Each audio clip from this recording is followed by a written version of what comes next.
આજના કાર્યક્રમની શરૂઆત આપણે પ્રાર્થનાથી કરીશું।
હવે આગળના ચરણમાં આવેલ મહેમાનોને વિનંતી કરું કે દીપ પ્રાગટ્ય માટે જોડાય.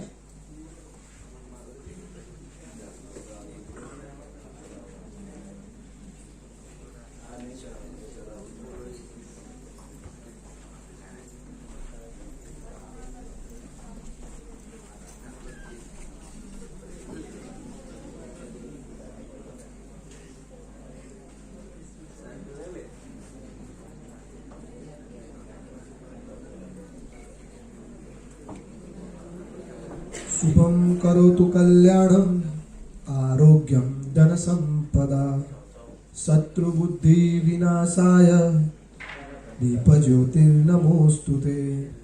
દીપ જ્યોતિર પરબ્રહ્મ દીપ જ્યોતિર્જનાર્દન દીપો મે હરતુ પાપમ દીપ જ્યોતિર્નમોસ્તુતે. દીપ જ્યોતિર્નમોસ્તુતે.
હવે આગળના ચરણમાં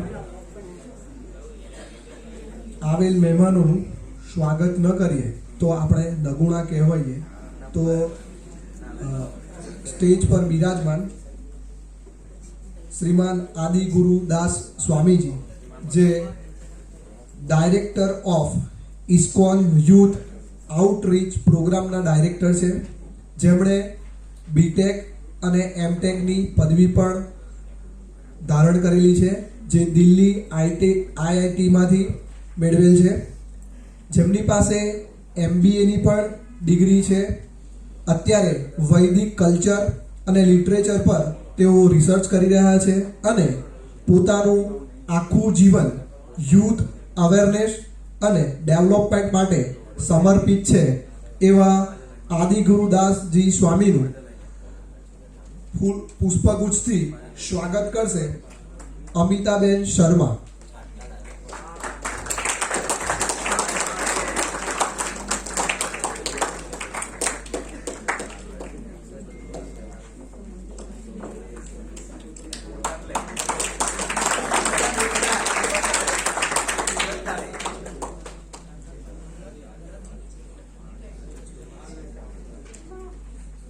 તેમની સાથે ઉપસ્થિત શ્રીમાન અંકુશભાઈનું સ્વાગત કરશે પારુલ મેડમ.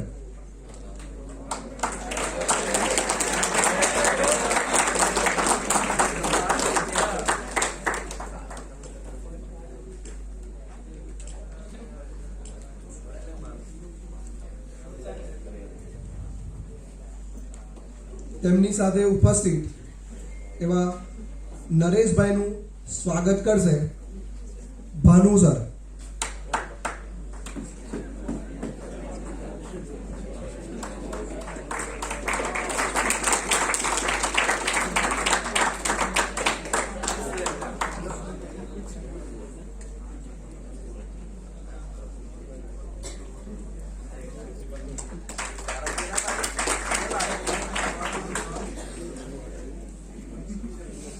અને એમની સાથે ઉપસ્થિત અનંતભાઈ, જેમનું સ્વાગત કરશે અજય સર.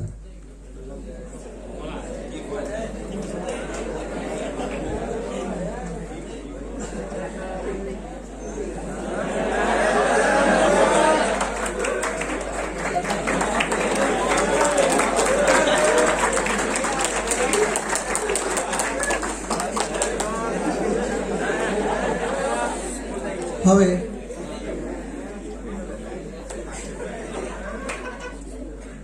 જે વિષય માટે આપણે ભેગા થયા છે એ વિષય એટલે શ્રીમદ ભગવદ્ ગીતા, જેને ઘણા લોકો જાણતા હશે અને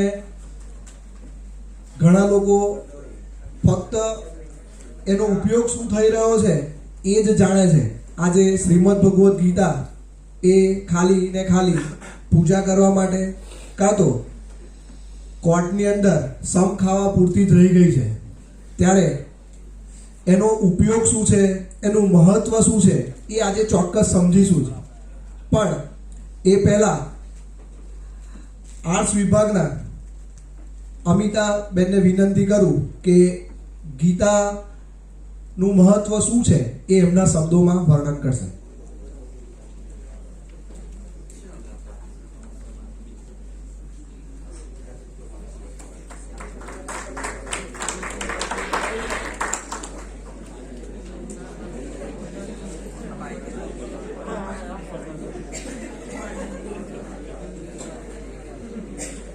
સૌને જય શ્રી કૃષ્ણ. हरे कृष्ण. जिस समस्या का हल नहीं कोई और जिस समस्या का नहीं कोई उपाय, उसका हल सिर्फ ओम नमो भगवते वासुदेवाय. घड़ी ठीक करने वाले तो बहुत है, मगर समय सिर्फ परमात्मा ही ठीक कर सकता है. હવે આજે આપણે અહીંયા ગીતાના જ્ઞાન વિશે, ગીતાજીના મહત્વ વિશે આપણે સૌ અહીંયા ભેગા થયા છે. તો શિયાળાની આ ફૂલ ગુલાબી ઠંડીમાં આપણી નવી પેઢીને મૂલ્યો સાથે ગીતાજીનું દર્શન કરાવવા માટે આપણે એવી ભાષામાં આજે ગીતાજીનું મહત્વ અથવા તો એનું આસ્વાદ કરવાનું છે. તો ગીતાજી શું છે, ભગવદ્ ગીતા શું છે? તો ગીતા માત્ર સોગંદ ખાવા પૂરતા જ ગ્રંથ નથી. જીવનને જાગૃતિ અને હોશ સાથે ઉત્સાહ અને આનંદથી જીવવાનો પંથ છે. કૃષ્ણ અને અર્જુનનો સંવાદ એટલે ગીતા. જગતનું સૌથી પહેલું અને શ્રેષ્ઠ મનોશાસ્ત્ર એટલે ગીતા. ગીતા એટલે મનના સ્વભાવનું નિરાકરણ, નહીં કે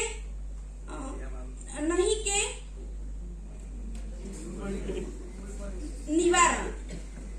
મનના જે આપણા સ્વભાવનું નિરાકરણ છે એ ગીતા છે, એનું નિવારણ નથી. જ્યાં હૃદયને પ્રસન્નતાથી જીવવું છે એ ક્ષણ એ ગીતા. ગીતા એટલે માત્ર ગીતના જન્માક્ષર જ નહીં, પણ પૃથ્વી પર જન્મેલા પ્રત્યેકની ગંગોત્રી છે. યોગેશ્વર કૃષ્ણએ કુરુક્ષેત્રના મેદાનમાં અર્જુન સાથે કરેલો સંવાદ એટલે ગીતા. મહર્ષિ વ્યાસજીના 700 શ્લોકની અદ્ભુત લેખીની એટલે ગીતા. મિત્રો, ભગવદ્ ગીતા વિશે વિચારીએ તો એટલી ખબર પડે કે ગીતા એ માનવ મનની પ્રશ્નવહી છે. તો અર્જુન જાણે કે આપણી જીવાતી જિંદગીનું પ્રતિનિધિત્વ કરે છે અને કૃષ્ણ ઉત્તરવહી થઈને માર્ગદર્શક બને છે. રજનીશજી તો એમણે એવું કહેલું કે અર્જુન અને શ્રી કૃષ્ણનો ગ્રીન રૂમ છે ગીતા. અને માણસ વ્યસન અને નશો કરે ત્યારે પોતાનાથી હોય એના કરતાં વધારે નીચો ઉતરી જાય છે. પણ જેને નિરાશા જેવું કે ઉદાસી જેવું અનુભવાય છે, દુનિયાથી ગુસ્સો આવે છે, પોતાની જ વ્યક્તિત્વથી, પોતાના જ વ્યક્તિઓથી દૂર જવાનું મન થાય છે કે પછી કશું જ કરવાનું મન નથી થતું, એવા તમામે ગીતા વાંચવી જરૂરી છે. ગીતાજીના પાને પાને આપણા પ્રશ્નોના જવાબ છે, આપણી મુશ્કેલીઓનો હલ છે. મિત્રો, જેને માત્ર આનંદમાં જ જીવવું છે, જેને માત્ર આનંદમાં જ જીવવું છે, દરિયા સાથે દોસ્તી કરવી છે, નદીઓ સાથે વહેવું છે, સૂરજ સાથે ઉગવું છે, ચંદ્રની શીતળતા પામવી છે, અસ્તિત્વમાં ઓગળીને પોતાના વ્યક્તિત્વ સાથે જ મિત્રતા કરવી છે, એ લોકો માટે ગીતા અમૃત રસ સમાન છે. શ્રદ્ધા હોય તો હિમાલય પણ નથી નડતો. તેમ શ્રદ્ધાના બધા જ ગુણો ગુણાતીત થઈને આપણી રાહ જુએ છે. મિત્રો, હવે વધારે ગીતાજી માટે કશું ન કહેતા આપણી સમક્ષ આદિ પ્રભુજી આવ્યા છે અને એમની સાથે પણ એમના સહભાગી ભાઈ આવ્યા છે, પ્રભુજી છે બધા. આપણે એ લોકોના પરંપરા જે છે ઇસ્કોનની, એ પરંપરામાં આપણે બધા એ લોકોને આપણે જે સંત કહીએ છીએ, સંતને પણ પ્રભુજી કહીએ છીએ, અને જે સ્ત્રી કાર્ય કરતા હોય છે એમને આપણે માતાજી કહીએ છીએ. તો આજે આદિ પ્રભુ આપણને ગીતાજી વિશે થોડું જ્ઞાન પીરસશે, જે આપણા આ જીવાતા જીવનમાં ઘણું બધું મહત્વનું છે.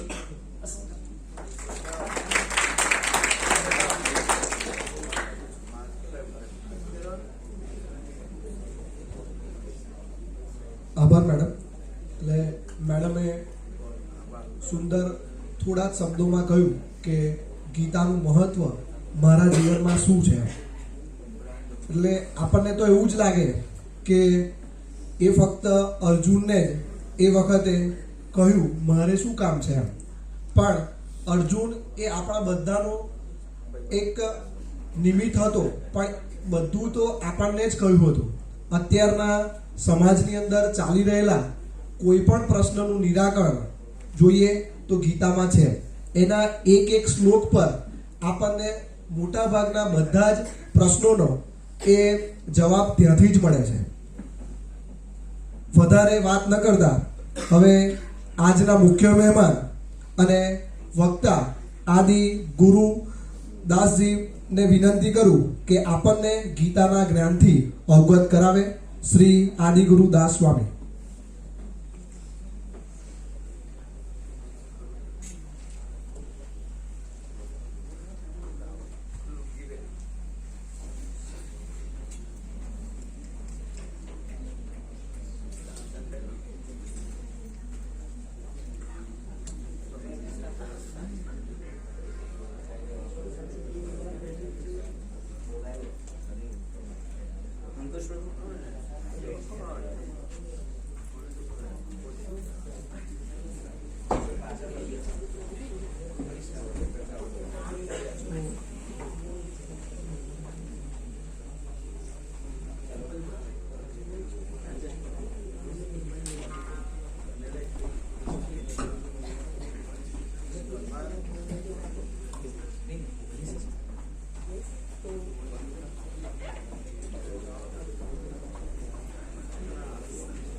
Hello.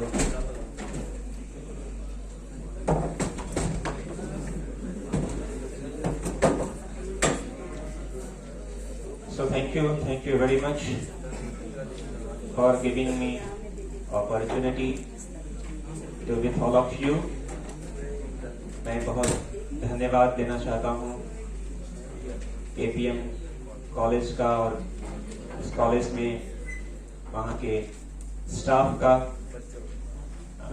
अमिता मैडम का, उन्होंने बहुत प्रयास किया. And specially thanks to all of you. आप सबका विशेष धन्यवाद, क्योंकि जिनके कारण आज हम यहाँ हैं. तो एक्चुअली जैसे ही मैं अंदर आ रहा था, so I just entered, so that I just feel the aura. मैंने एक आवाज भी सुनी और साथ ही साथ आवाज के साथ it was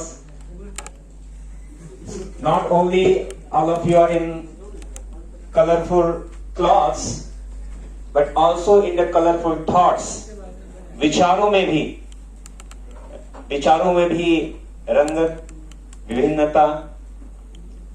तो आप सबका not at least but one of the most, जो अगर वेलकम दिया जाए तो आप सबका हम धन्यवाद देते हैं. और actually I am not so much comfortable in Gujarati, so I speak in Hindi. चलेगा हिंदी सबको? Okay, thank you. तो एक बात मैं क्लियर करना चाहता हूं कि मैं यहाँ पे कोई प्रवचन देने नहीं आया हूं. ठीक है, सो डोंट वरी। लेकिन हम जो भी बात करेंगे भगवत गीता से करेंगे, और ये Bhagavad Gita, how you can implement this Bhagavad Gita in your life, आप अपने जीवन में कैसे उसे कैसे उतारेंगे। तो उसके लिए हमने यहां पर एक टॉपिक लिया हुआ है, और वो टॉपिक है curing the cancer of mind. तो यहां पे जितनी भी चीजें हैं, ये सारी चीजें भगवत गीता से ही ली गई हैं, ठीक है। और actually the Bhagavad Gita is not only the is religious book, it's a manual of life. ये जीवन जीने, कैसे हम जीवन जिए, ये जीवन जीने की कला सिखाती है, ठीक है। तो यह बहुत ही महत्वपूर्ण है, क्योंकि अभी हम अगर हम किसी से कहें कि आप भगवत गीता पढ़ो, why should I read Bhagavad Gita, जब मेरे पास अपनी खुद की टेक्स्ट बुक्स ऑलरेडी है, even I don't have a time, अभी टेक्स्ट बुक्स पढ़ने के लिए भी हमारे पास समय नहीं है, तो why should go for reading the Bhagavad Gita, why. तो इंस्पाइट आप कि मैं आपको डायरेक्ट कहूं कि आप भगवत गीता पढ़िए, उससे पहले मैं आपको बताना चाहूंगा कि इस भगवत गीता के अंदर क्या चीजें हैं, and then you can able to understand, तब आप समझ सकते हैं कि क्यों भगवत गीता पढ़नी है। तो इंस्पाइट आप direct going on a particular shloka and chapter wise, हम आपको आपकी भाषा में भगवत गीता से कुछ लेसन्स लेकर आए हैं। So let's proceed for the seminar curing the cancer of mind, and this is the thought process. So B with me, आपको हम एक थॉट प्रोसेस दे रहे हैं।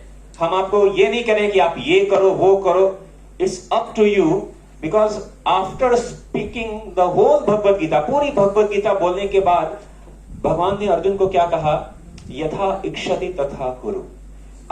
मैंने आपको सारा ज्ञान दे दिया, now you decide what you want to do. क्योंकि हम किसी को फोर्स करके हम कह सकते हैं ये करो वो कर लेगा, लेकिन जब आप यहां से अपने जीवन में जाओगे तो वहां पर आपको कोई फोर्स के लिए नहीं, जब तक आपके अंदर से वो ज़ील, वो उत्साह नहीं आएगा, तब तक आप आगे बढ़ नहीं सकते हैं। So this is only the thought process, so be with me. The topic is curing the cancer of mind. ठीक है, तो आप हमारे साथ रहेंगे।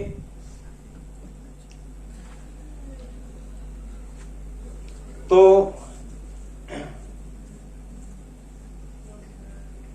हम 3 हिस्सों में आज का जो सेमिनार है वो डिस्कस करेंगे। First we will understand the mind mechanism, यानी हमारा माइंड कैसे काम करता है। फिर हम बात करेंगे कि माइंड कैंसर है क्या, जिसके बारे में हम एडवर्टाइज करें, curing the cancer of mind. और फिर हम चर्चा करेंगे कि अगर ये कैंसर है तो इसको कैसे हम क्योर कर सकते हैं। तो ये 3 पार्ट में हमारा डिस्कशन चलेगा। और बात यह है कि why we are talking about the mind. अगर हम पूरी भगवत गीता की बात करें, भगवत गीता में हम देखते हैं सिचुएशन क्या है। अगर आप चैप्टर 1 की बात करें, सेटिंग द सीन, वहां पे सिचुएशन क्या है कि दोनों सेना आमने सामने खड़ी है, और अर्जुन कहते हैं भगवान से कि आप मेरा जो रथ है वो दोनों सेनाओं के बीच में ले जाइए। और जब दोनों सेनाओं के बीच में अर्जुन वहां पे खड़े हैं, एंड व्हेन ही सा द आर्मी, उन्होंने देखा कि सामने में मुझे जिससे युद्ध करना है वो मेरे दादाजी हैं, वो मेरे अंकल हैं, वो मेरे फ्रेंड हैं, वो मेरे ब्रदर हैं। And then after that he become confuse, his mind is wandering here and there.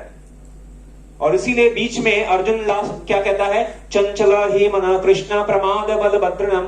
भगवान मेरा जो माइंड है इज वेरी प्रमाद, is very powerful, and is very powerful, what to do. और इसी माइंड को इसलिए हम कहते हैं कि जो मन है, the mind is our best friend and is a best enemy also. अब डिपेंड है कि आप अपने मन को अपना मित्र बनाना चाहते हैं या अपना शत्रु। इसीलिए ये पूरी भगवत गीता जब पूरी भगवान ने बोल दिया और अंत में अर्जुन से पूछा, अर्जुन तुम्हें क्या समझ में आया, तो अंत में अर्जुन ये कहते हैं, अंत में अर्जुन कहते हैं कि मेरा जो डाउट है, मेरा माइंड क्लियर हो गया है, मेरा डाउट क्लियर हो गया है, and now I am fixed, मैं फोकस्ड हूं। तो इसलिए हम देखते हैं कि हमारे डे टू डे लाइफ में जो भगवत गीता का जो लेसन है, उस लेसन में जो बेस्ट लेसन हमें सीखना है वो है हम how to control this mind, how to make this mind our friend. अब मित्र कैसे बनाए, ठीक है। तो हम बात कर रहे हैं माइंड मैकेनिज्म की। तो यहां पे जो माइंड मैकेनिज्म है वो किस तरह कार्य करता है, तो यहां पे देखिए सबसे ऊपर लिखा है कॉन्शियसनेस यानी चेतना, और वहां से एक साइकिल बना हुआ है एटीट्यूड, अवधारणा यानी perception, behaviour, memory and thoughts. इसको शॉर्ट फॉर्म में कहें तो हम कहते हैं थिंकिंग, फीलिंग एंड विलिंग। हम जो भी काम करते हैं, हम जो भी कार्य करते हैं, उस कार्य के पीछे एक बहुत बड़ा जो है नेटवर्क कार्य कर रहा होता है, एक बड़ा साइंस काम कर रहा होता है। तो यहां पर उसको यह बताया जा रहा है जो चेतना जो है इसे एटीट्यूड, हम कहते हैं रवैया, हमारा रवैया कैसा है किसी भी कार्य को करने का, व्हाट इज आवर एटीट्यूड, ठीक है। और उस एटीट्यूड से हमारा परसेप्शन वो निर्धारित होता है, और उससे जाकर हमारा व्यवहार बनता है। व्यवहार मीन्स हम डेली बेसिस पे हम जो डीलिंग करते हैं, जो कार्य करते हैं, जो एक्शन करते हैं, हमारा व्यवहार दिखाता है। और उससे हमारी जो मेमोरी है, वो मेमोरी हमारे एक्शन से हमारी मेमोरी बनती है, ठीक है। और from the memory then it's become thoughts, and when the thoughts comes then thinking and feeling and then again action। तो ये एक चक्र चलता है। इसी साइकिल को हम जो है इस सेमिनार में, इस आगे के स्लाइड्स में हम समझेंगे कि कैसे ये कार्य करता है। तो यहां पर लिखा है mind is like a book, change conditioning by changing scripts written in your mind. हमारा जो मन है वो एक पुस्तक की तरह है, एक पुस्तक की तरह है, और उस पुस्तक में अलग अलग तरह के स्क्रिप्ट्स लिखे हुए हैं, और जिसके कारण हमारा जो माइंड है वो कंडीशन हो जाता है। लेकिन एक बहुत ही इंपॉर्टेंट चीज जो भगवत गीता में बताई गई है और हमें समझने की बात है, हम जिसकी बात करते हैं कि माइंड हमारा मन, हम अपने मन की सुनते हैं, लेकिन एक बहुत इंपॉर्टेंट चीज है, हमारा जो मन है, mind, with the mind we can't think, हम सोच नहीं सकते हैं।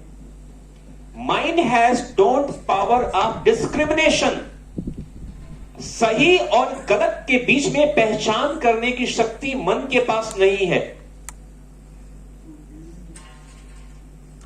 आप कहेंगे लेकिन अभी हम डे टू डे लाइफ में हम कहते हैं कि भाई मेरा मन ये करता है तो मैं करूंगा, मेरा मन नहीं करेगा तो ये नहीं करूंगा। हम अक्सर इसीलिए हम कहते हैं कि अगर हम मन की करेंगे हमेशा तो लोग उसे कहते हैं कि ये मनमानी कर रहा है। हम कहते हैं कि a person who always do, जो हमेशा करता है अपने मन की, उसे कहते हैं मंकी। ही बिकम्स मंकी मींस बंदर। He always do his own mind, कभी इधर कभी उधर छलांग लगाएगा। तो ऐसा नहीं है कि हम अपने हमेशा मन की ही करेंगे, लेकिन कहेंगे लेकिन डेली सिचुएशन में हम तो ऐसा बोलते हैं कि हम मन की करेंगे, लेकिन हमारा जो मन है वो सही और गलत के बीच में डिसीजन नहीं ले सकता है। तो सही और गलत के बीच में डिसीजन कौन लेगा? क्या सही है और क्या गलत? अच्छा, हम ये नहीं कह रहे हैं कि मन हमेशा गलत होगा, नहीं। Our mind is like a store house. एक गोडाउन है ना, उस गोडाउन की तरह होता है। जैसे अगर आप में से कोई कंप्यूटर साइंस थोड़ा पढ़ा है या कंप्यूटर के बारे में जानते हैं, तो हम जानते हैं कि कंप्यूटर का जो सीपीयू होता है, सीपीयू में क्या होता है? एएलयू, सीयू और MU, memory unit, control unit, arithmetical logical unit. तो हम कहते हैं कि कंप्यूटर का जो मेमोरी है, कंप्यूटर मेमोरी कांट थिंक, वो सोच नहीं सकता है। कंप्यूटर की मेमोरी क्या करती है, केवल स्टोरिंग पावर है उसमें, वो केवल स्टोर करता है, चाहे वो प्राइमरी मेमोरी हो चाहे सेकेंडरी मेमोरी, वो केवल स्टोर करता है। प्रोसेसिंग कौन करता है, तो उसके लिए ALU है, अरिथमेटिकल लॉजिकल यूनिट, वो प्रोसेसिंग करेगी, वो डिसीजन लेगा कि ये कैसे करना है रजिस्टर के through. This is all the technical thing. उसी तरह हमारा जो मेमोरी है, जिसे हम कहते हैं माइंड, हमारा माइंड सोचता नहीं है, वो केवल कैसे सोचता है, जो माइंड के अंदर जो अनुभव स्टोर है उसके आधार पर ही केवल वो सोचता है। तो वो अनुभव सही भी हो सकता है, गलत भी हो सकता है। इसीलिए माइंड को कंट्रोल करने के लिए चाहिए हमारा इंटेलिजेंस, बुद्धि। जो बुद्धि है वो हमारे माइंड को कंट्रोल कर सकती है। और बुद्धि कैसे कंट्रोल करेगी, with the help of knowledge.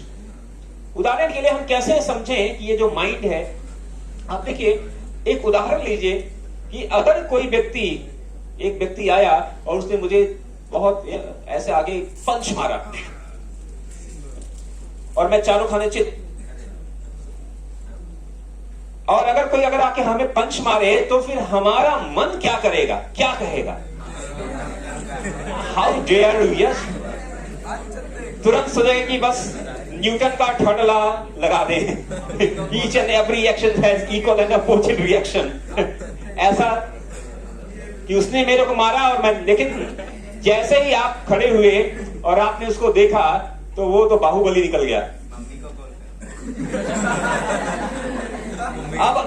अब जो है मन कर रहा है इसको मारो, इसने मुझे मारा, लेकिन अब देख लो कि अरे ये तो भैया 9 फुट का एकदम पूरा बाहुबली है, अगर इसको मैंने दोबारा एक पंच मारा और उसने दोबारा मुझे रिवर्स दिया, तब तो फिर राम नाम सत्य उधर ही हो जाएगा। लेकिन मन कर रहा है देखो इसने मुझे मारा तो मैं इसको मार के रहूंगा, तो फिर क्या कहेगा, ऐसा करो यहां से 9 2 11 हो जाओ और 11 लोगों को लेकर आओ। ठीक है, लेकिन मन कह रहा है इसको मार, इसको मार, लेकिन बुद्धि कह रही है कि देखो तुम हो कहां, वो कहां, तो भलाई इसमें है, अभी निकल चलो और 10-11 लोगों को लेकर आओ और फिर इसको देख लेंगे। ये कौन कह रहा है, ये कह रहा है intelligence. This is intelligence that is saying that no, don't take पंगा, अभी पंगा मत लो, अभी भलाई है कि अभी निकल जाओ। लेकिन मन कह रहा है यार इसने मेरे को मारा, मेरा इंसल्ट किया, इसको मारना है। मन तो कह रहा है मार मार, बुद्धि कह रहा है अभी मत मार, 9 2 11 हो जाए, 11 लोग गया फिर देखेंगे। In this way we can understand mind जो है वो अनुभव के आधार पर, कभी ऐसा होता है कि हम कहीं गए और वहां पर हमें दिखा समोसे की दुकान, हमने समोसा खाया और फिर अगली बार जैसे ही हम वहां से निकलेंगे माइंड कह रहा है समोसा खाएं क्या, पिछली बार मजा आया था। या अगर आप कहीं गए हो किसी व्यक्ति के साथ, आपको इतनी अच्छी पटी नहीं, अगली बार उसे देखते गए यार बेकार व्यक्ति है, तो वो क्या है, मन में क्या हो रहा है, अनुभव, एक्सपीरियंस स्टोर हो रहा है, अच्छे या बुरे। एंड विद दैट गुड और बैड जो अनुभव है उसके आधार पर मन अगली बार डिसीजन लेगा। लेकिन ये जरूरी नहीं है कि मन के द्वारा जो अनुभव स्टोर है वो हमेशा सही ही हो या गलत ही हो। इसीलिए मन में जो भी एक्सपीरियंस है, जो डिजायर है उसको हमें इवैल्यूएट करना पड़ेगा, तुलना करना पड़ेगा अपनी बुद्धि से कि क्या ये सही है, क्या ये गलत है। और इसीलिए ये जो माइंड है इसके अंदर कंडीशनिंग है। आप देखिए हम टेलीविजन देखते हैं कई बार, तो टेलीविजन में आप कोई शो देख रहे हो और बीच में एक एडवर्टीजमेंट आ गया। देखिए मैं ये बता रहा हूं कि ये कंडीशनिंग कितनी स्ट्रांग है माइंड की। माइंड की कंडीशनिंग कितनी स्ट्रांग है कि टेलीविजन है, उसमें आप कोई शो देख रहे हो और उसमें एक एडवर्टीजमेंट आ गया और वो एडवर्टीजमेंट कुछ सेकंड्स का है, 10 सेकंड, 20 सेकंड, 30 सेकंड।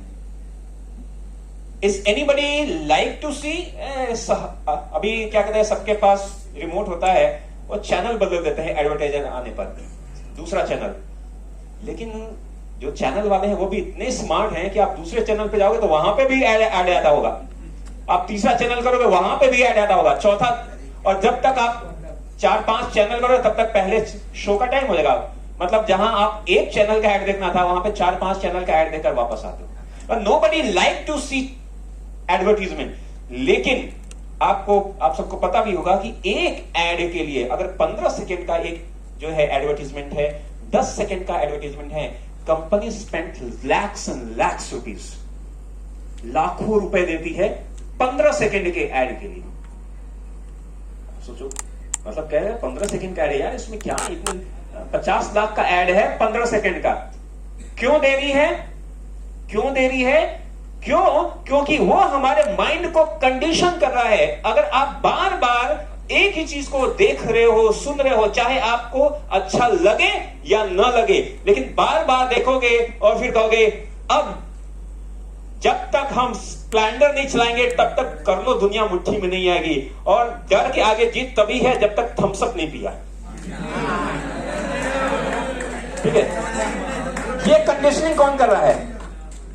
एक ऐसा एडवर्टीजमेंट जिसको कोई देखना नहीं चाहता है ना, जिसको कोई देखना नहीं चाहता, ये स्किप कर दो, स्किप कर दो। ठीक है, यूट्यूब में ऐड आता है, स्किप कर देते हैं, स्किप का ऑप्शन आ जाता है। इसलिए कंपनी आपको दे आर वेरी स्मार्ट, अब उसको कहते हैं अभी प्रीमियम लो, वहां पे आपको ऐड नहीं आएगा, वहां पैसा दो। लेकिन द पॉइंट इज दैट कि एक 15 सेकेंड का एड है जिसको कोई देखना नहीं चाहता, लेकिन उस एड से हमारे माइंड पे इतनी कंडीशनिंग आ जाती है, इतनी कंडीशनिंग आ जाती है कि अब लगता है जब तक हमारे हाथ में iPhone with A15 bionic chip नहीं हो तब तक ख्याल है। क्यों? क्योंकि ये कंडीशनिंग कर रहा है माइंड की। अब आप एक विचार है, आप सोचिए, मैं आपको एक विचार दे रहा हूं कि एक 15 से 20 सेकेंड का एक एडवर्टीजमेंट है जिसको आप में कोई देखना नहीं चाहता, और वो आपके माइंड पर इतना कंडीशनिंग कर रहा है जिसे आप देखना नहीं चाहते, सुनना। अगर आप जो डेली रूटीन में जो आप काम कर रहे हैं, जो आप जानबूझकर कर रहे हैं, जो आप सोच समझ के कर रहे हैं, जो बोल रहे हैं, उसका आपके जीवन पे कितना प्रभाव पड़ता होगा। This is the teaching of Bhagavad Gita. अनुद्वेगकरम वाक्यम, भगवद गीता में भगवान बताते हैं how to even speak, how to walk, how to sit, how to act, how to behave. This is the teaching of Bhagavad Gita. जो पसंद नहीं है, जो चाहते नहीं है, वो हमारे माइंड पे इतना प्रभाव डाल रहा है। आप डेली आप जिस तरह किसी से बात करते हैं, एक बार जो है one of my friend, he is HR in a very reputed MNC, तो वो बता रहा था कि एक्चुअली हम एक बार इंटरव्यू ले रहे थे, तो उन्होंने कहा इंटरव्यू में जैसे ही कोई व्यक्ति आता है, हमने उसको बुलाया एंड वो आया, मैं आई कम इन सर, आकर अपने सीट पे बैठा, उसको एक सिंपल आप अपना इंट्रोडक्शन बताइए या ऐसे कह रहे, इतने सिर्फ आकर बैठने के बीच में ही हम उसको 35% एसेस कर लेते हैं। अभी तक कोई क्वेश्चन नहीं पूछा भाई, आप तैयार होके गए कि भाई हमारा मेडिकल का पूछेगा, हमारा कंप्यूटर साइंस, इलेक्ट्रिकल इंजीनियर, जो भी आपका टॉपिक है, कह रहे कि आज मतलब अभी क्वेश्चन पूछना शुरू नहीं किया और 35% मतलब एक तरह से 1/3 उसने एसेस कर लिया। तो उन्होंने बताया कि आजकल देखिए, आजकल नॉलेज, ठीक है, ज्ञान, इंफॉर्मेशन काम करना है, ये बहुत बड़ी बात नहीं है। आप कहीं भी गए, अगर आपको कुछ कम भी पता है ना, कुछ कम भी पता है, तो आजकल हर जगह आप अपने फ्रेंड से, अपने कलीग से पूछ सकते हो, अरे देखो मेरे को ये नहीं आता, थोड़ा बताओगे क्या? कुछ नहीं आता तो आप गूगल पे जाओगे, सर्च करोगे हाउ टू डू दिस, वो लैक्स एंड लैक्स इंफॉर्मेशन दे देगा। तो gathering information is not difficult task now days. Information इकट्ठा करना, ये कैसे करें, ये कैसे, आप बहुत हर जगह मिल जाएगा आपको। What is important is your personality, inner personality. What is your attitude, what is your confidence, what is your focus level, क्योंकि ये चीज आपके टेक्स्ट बुक्स में नहीं पढ़ाई जाएगी। And that's why this Bhagavad Gita is important. That teaches us how to focus your mind. अपने mind को कैसे फोकस करना है। आप किताब का सारा ज्ञान लेके चले जाओगे, लेकिन वहां तक उस ज्ञान को बोलने से पहले ही वो 1/3 आपको एक्सेस कर लिए, फिर वो सीखना है। आजकल आप सभी जानते हो पैकेजिंग का जमाना है, जो दिखता है वो बिकता है, जो दिखता है वो बिकता है।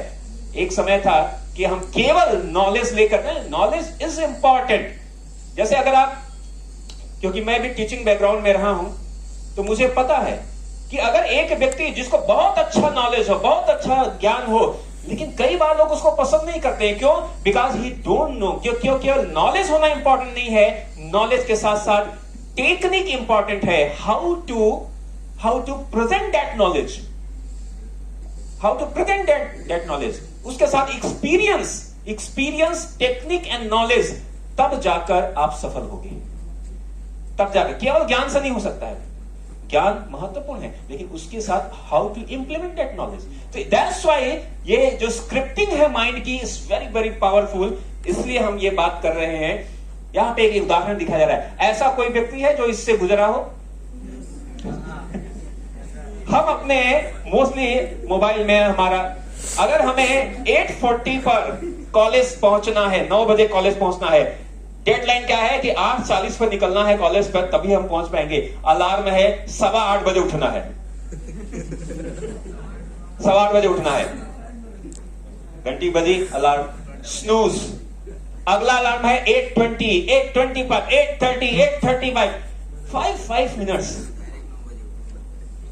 ठीक है, तो ये क्यों है? ये हम सबका डे टू डे सिनारियो है, हम सबके साथ। लेकिन एक सिंपल हम बात कर रहे हैं, 5 मिनट, 10 मिनट, 15 मिनट आप अधिक सोओगे तो कोई प्रॉब्लम थोड़ी है। I am with you. किसी ने कहा कि 9 बजे उठेंगे मैंने कहा yes you can, no problem, you can wake up at 9 o'clock, but thing is that आप ये 5 मिनट, 10 मिनट, 15 मिनट जो आप सोच रहे हैं, जब आप एक बार स्नूज करते हैं ना, एक बार स्नूज करते हैं अपना अलार्म क्लॉक, आप क्या कह रहे हैं? इसको मैं दूसरे एंगल से आप सोचिए, मैं आपको थॉट्स दे रहा हूं। आप क्या कह रहे हैं कि देखो भाई, मैंने कल डिसाइड किया था जो, वो महत्वपूर्ण नहीं है। मैंने जो डिसाइड किया था वो महत्वपूर्ण नहीं है, मैं महत्वपूर्ण नहीं हूं। 5 मिनट सोना महत्वपूर्ण है। मतलब आप अपने ऊपर वरीयता दे रहे हो 5 मिनट। अरे मतलब कुछ बड़ा हो तो समझ में आता है, 5 मिनट के लिए आप अपने विचार को, अपने डिसीजन को, अपने फोकस को किल कर रहे हो, समाप्त कर रहे हो। क्योंकि जैसे स्नूज कर रहे हो, आप खुद को ऑटोमेटिक ये बता रहे हो कि देखो भाई, कल मैंने डिसाइड जो किया था वो अधिक महत्वपूर्ण नहीं है। और इसलिए ये छोटी छोटी कंडीशनिंग माइंड के अंदर स्टोर होती जाती है, और फिर आप क्या करते हो? प्रोक्रेस्टिनेशन, यानी टाल मटोल। ठीक है, आज जो करना है वो कल करेंगे, कल करना है कभी कर लेंगे, आज करे सो काल कर, काल करे सो परसों। इतनी जल्दी क्या पड़ी है, जीना है जो बरसों। लेकिन ये नहीं, आप ये कह सकते हो, लेकिन आप क्या कह रहे हो?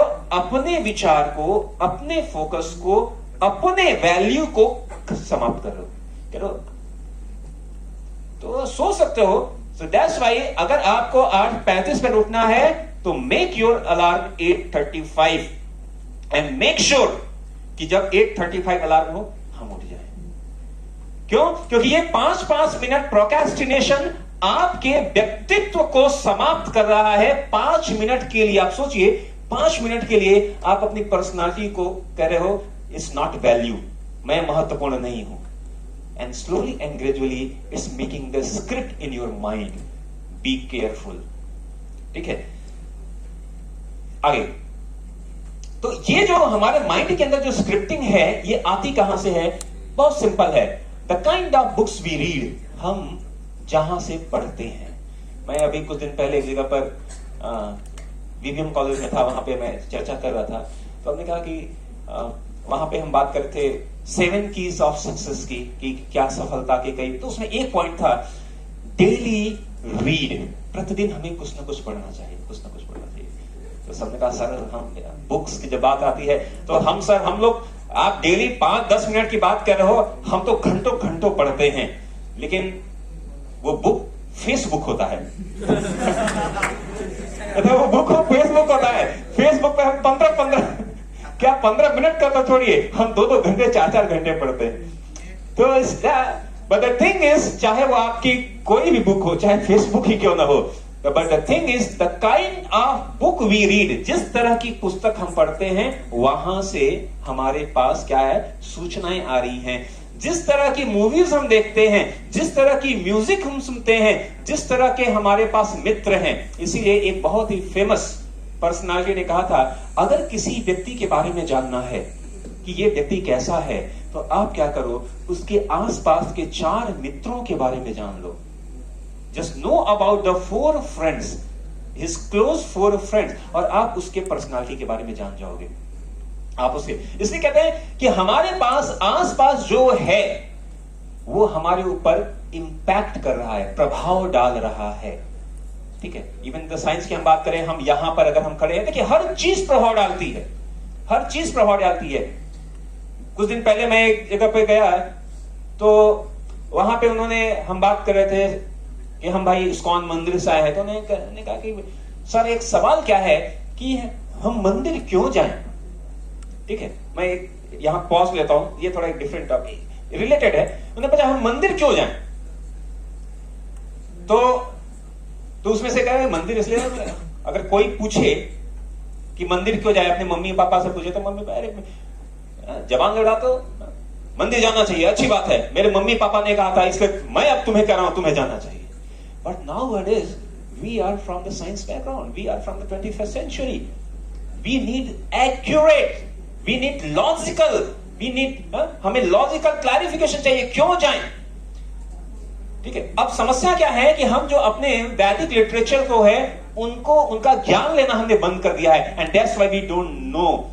Actually our Vedic literature is very very scientific, बहुत ही वो वैज्ञानिक है। तो मैं एक सिंपल उदाहरण बता रहा हूं, देखिए अगर हर जगह का आपका प्रभाव पड़ता है, अगर आपको सुबह सुबह कहा जाए, सुबह सुबह उठ के कहा जाए come on let's rock and roll, यार रॉक एंड रोल कब मजा आएगा, 12 बजे रॉक एंड रोल। कुछ सुबह लोग क्या करते हैं, कुछ भक्ति चैनल लगा देंगे, कुछ ऐसा, because environment has an effects, environment has an effects, उसका प्रभाव है। आप महसूस करेंगे कि अगर आप, कोई व्यक्ति मंदिर या किसी रिलीजियस प्लेस पर जाता है, कोई भी रिलीजियस प्लेस हो, वहां पे जाते ही लोग कहते हैं कि भाई यहाँ I feel little bit relax, कुछ शांति है। क्यों शांति है? या अगर कोई हॉस्पिटल जाए और हॉस्पिटल में जाकर वो बोले, हॉस्पिटल में आप जाते ही वहां पे आपको कैसी फीलिंग आएगी, वहां पे फीलिंग आएगी समथिंग इज हर्टिंग यू, कुछ सफरिंग। क्यों? क्योंकि वहां आस पास का जो माहौल है, वहां पर कोई रो रहा है, कोई चिल्ला रहा है, किसी की डेथ हुई है, so many suffering, pain, anxieties, तो उसका प्रभाव है चारों तरफ, वो दिखाई नहीं पड़ रहा है। लेकिन जैसे अब हॉस्पिटल में जाते ही आप ये नहीं कहोगे वाह मजा आ गया, नहीं कहोगे भाई। अगर आप ऐसा कहोगे तो then you are a very cruel person, because such type of feelings not come, क्योंकि वहां का इन्वायरमेंट ऐसा है। ठीक है, और अगर आप मॉल में जाके खड़े हो गए तो मॉल में जाके कहोगे कि चलो यहां पर हम आरती करते हैं, भक्ति करते, नहीं भाई, वहां पे आप जाओगे वहां का अलग माहौल है, बिकॉज वहां पे जो शब्द हैं, हमारे जो शब्द हैं, इवन दैट हैज एनर्जी, शब्दों में शक्ति है ना। अब कहोगे गुजराती कम्युनिटी से अगर कोई ये कहे कि शब्दों में शक्ति है, तो ये तो सबको पता है, वन ऑफ द पूरे विश्व में हमारे गुजरात के बिजनेसमैन फेमस हैं। और कैसे हैं? क्योंकि अपने शब्दों से वे किसी को भी जीत सकते हैं। स्मार्ट क्यों? क्योंकि एनर्जी है।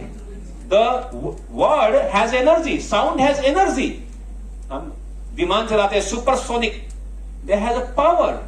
इसी तरह उसका प्रभाव है। इसी तरह अगर आप टेंपल में जा रहे हो, वहां पे there are so many shlokas, Sanskrit श्लोक, कीर्तन, ऑल आर गोइंग ऑन, तो वहां से एक पॉजिटिव एनर्जी आ रही है। आपके सूचना के लिए हो सकता है आपको पता भी हो, नाउ जो NASA is researching on the our ancient language Sanskrit, और अभी वो संस्कृत के आधार पर अपने फार्मूला बना रहे हैं, उसको नाम दे रहे हैं, और उसका रिसर्च कर रहे हैं कि वो कैसे प्रभाव पड़ता है। इसीलिए आप कहीं से रिलीजियस प्लेस पे जाते ही आपको लगता है ओह रिलैक्स, थोड़ा यहाँ शांति है, थोड़ी देर बैठते हैं, थोड़ा ऐसा। तो द पॉइंट इज दैट कि हमारे हर इन्वायरमेंट का भी हमारे पर प्रभाव पड़ रहा है। इसी तरह हम जो कार्य कर रहे हैं, जो पढ़ रहे हैं, जो देख रहे हैं, जो सुन रहे हैं, उन सबका हम पर प्रभाव पड़ता है, ठीक है, और उसका हम सब पर प्रभाव पड़ता है, ठीक है। तो हमारे साथ रहिए आप लोग, ठीक है। अगर anybody want to speak he can come, I will give you the mic, he can speak here, ठीक है। तो ये जो स्क्रिप्टिंग है माइंड की, वो यहां से जारी है।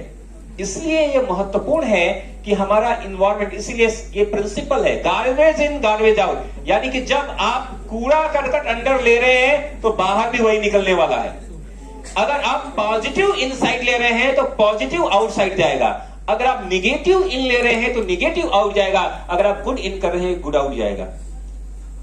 तो अगर आप ये सोचेंगे कि अरे why I am feeling negative, यार मैं इतना नकारात्मक क्यों हूं, क्यों मेरे पास उत्साह नहीं आ रहा है, क्यों मैं फोकस माइंड नहीं हूं, तो आपको देखना पड़ेगा भाई आप इनपुटिंग कहां से ले रहे हो और क्या ले रहे हो, किससे ले रहे, इनपुटिंग किससे ले रहे हो, आप किसके साथ में हो, क्या पढ़ रहे हो, क्या देख रहे हो, क्या सुन रहे हो। अगर आप निगेटिव लोगों के साथ में हो, कुछ व्यक्ति ऐसे होते हैं जो हर चीज में कहेंगे यार इसमें मेरे को लग नहीं रहा है कि तुम इसे कर पाओगे। कुछ लोग ऐसे होंगे हर चीज में कहेंगे यार नहीं पता नहीं, आई एम डाउटिंग, मुझे को डाउट है। ऐसे लोगों का साथ छोड़ दो भाई, तुरंत आप ऐसे लोगों को पास जाओ जो आपको कहे यू कैन डू इट, आप कर सकते हो, एटलीस्ट जस्ट ट्राई, प्रयास तो करो। क्यों? क्योंकि अगर आप इनपुटिंग आपकी सही नहीं है, और इनपुटिंग कहां से आ रही है, आंखों से, नाकों से, कानों से, यहां से ही आ रही है। तो अगर आप इसको ठीक नहीं करोगे तो आप पॉजिटिव आउट नहीं दे सकते हो, ठीक है, गुड आउट नहीं दे सकते हो, अदरवाइज क्या होगा, निगेटिव ही रहेंगे। तो यहां कैसे काम करना है, तो इसके लिए यहां पे हम बता रहे हैं कि knowledge is very very important. हमने बताया कि माइंड को कंट्रोल कैसे करना है, वो है ज्ञान के द्वारा। ज्ञान के द्वारा हम अपने मन को कंट्रोल करते हैं। तो ज्ञान is very, knowledge is power, ज्ञान शक्ति है। आप सभी सहमत हैं? अग्री? Raise your hand. ज्ञान शक्ति है। Okay, thank you very much, but I am not agree. Why? ठीक है, अगर ज्ञान शक्ति है, अगर ज्ञान शक्ति है, तो अभी मैंने उदाहरण दिया, आपको पता है कि आपको 8:30 बजे उठना है, ज्ञान है, लेकिन आप उठ नहीं पा रहे हो, आपको ज्ञान नहीं है, you know it's important, still आप नहीं कर पा रहे हो।